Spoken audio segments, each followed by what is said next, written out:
So this incident happened a few years back in San Francisco. It was near Franklin and Gary Street. So it was a very busy street.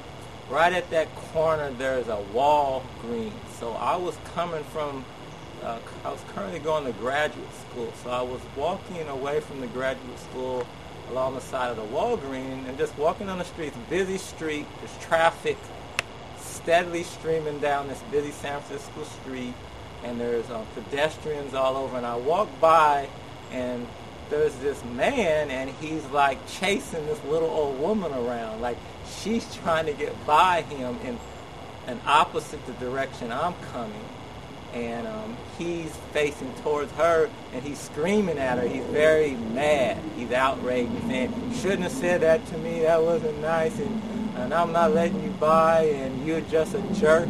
And he's just, but she's like this tall. She's literally a little old woman.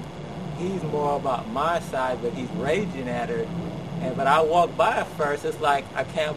I said, "Is this some kind of game or something going on?" Because everybody else is just walking by and paying no attention. So I walk by and then I stop. And I said, like, he's for real. He's kind of out of it. So I turned back and I just stepped right in between them. I stepped right between him and the little lady. So now I have this little old lady right behind me, and he's in front of me, but he's not looking at me. He's looking at her. Like she must be peeking around the side, and he's looking at her still raging. You know, I just asked you for something, and you didn't have to say that, and it was an insult to me. But he's more like he's on something, like he's on drugs or something, PCP. So, and I said, "Hey, what's going on?" And he still ignores me. He's still raging at her.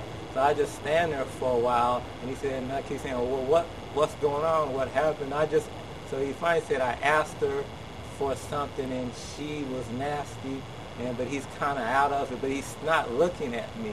And so he keeps explaining that, and I said, well, I can understand that. I might feel that way too if someone said that to me. And then he looks at me. And then he looks at me, and he stops screaming and yelling, and he looks at me curiously, and I say, well, what do you want? And he said, well, I just wanted some money. And then he just gradually just calmed down, and he was looking at me, and I was saying, yeah, I could understand that, but it's probably a better way of dealing with it. And so he calmed down. We really didn't talk that much, and he did, because he was doing most of the yelling. And so when he looked like he was back in a sane state of mind, I said to her, okay, we're going to go around him. So we did. She was on this side, and I just walked by him, but I was kind of watching him carefully in case he went off. And when I got right up near him, we were going by him, he said, can I have a quarter?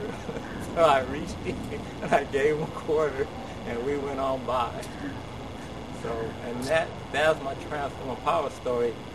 I just think it got to him when I shown some empathy for him and related to what he was going for instead of attacking him.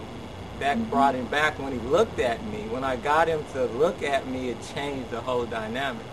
It's just an interesting story because I was on my way to my judo lessons, martial arts, so you don't have to use that